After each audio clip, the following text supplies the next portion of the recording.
আসামোলজি চেনেলটোলৈ আপোনালোক সকলোকে স্বাগতম জনাইছোঁ। আজি ভিডিঅ'টোত কেইটামান গুৰুত্বপূৰ্ণ সাধাৰণ জ্ঞানৰ প্ৰশ্নটো উল্লেখ কৰা হ'ল।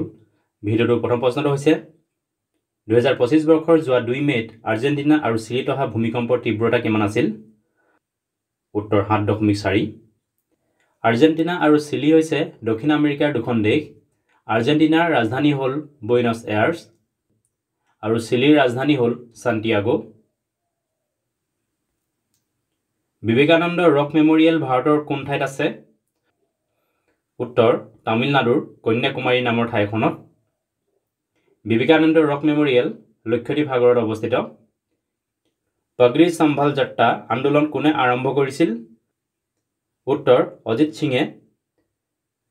এই আন্দোলন 1907 চনত আৰম্ভ হৈছিল। পঞ্জাৱত ব্ৰিটিছে প্ৰণয়ন কৰা 3খন কৃষি আইনৰ বিৰুদ্ধে এই আন্দোলন কৰা হৈছিল। ৰিগু ৰিজাম্ফাই কোন জনগোষ্ঠীৰ মহিলাসকলৰ এক পৰম্পৰাগত সাজ? উত্তৰ ডিমাছা জনগোষ্ঠী। সাহিত্য উৎসৱ বা ফেষ্টিভেল অৱ লেটাৰ্ছ 2025 বৰ্ষত কোন ঠাইত অনুষ্ঠিত কৰা হৈছিল? উত্তৰ নতুন দিল্লীত। এই উৎসৱ সাহিত্য একাডেমীয়ে অনুষ্ঠিত কৰে।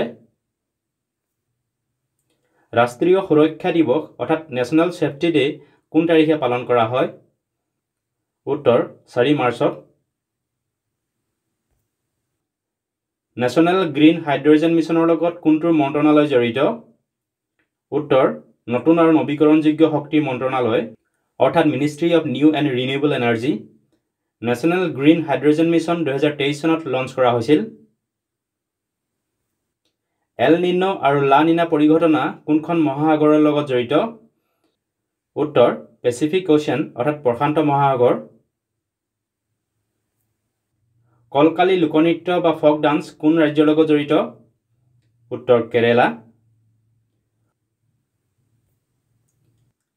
2024 বৰ্ষত প্ৰধানমন্ত্ৰী ৰাষ্ট্ৰীয় বাল পুৰস্কাৰ কেইগৰাকী শিশুক প্ৰদান কৰা হৈছিল? উত্তৰ 19 গৰাকী।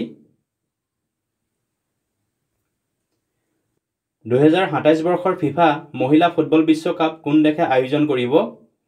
উত্তৰ ব্ৰাজিল। কেদাৰনাথ মন্দিৰ কোনখন নদীৰ পাৰত অৱস্থিত?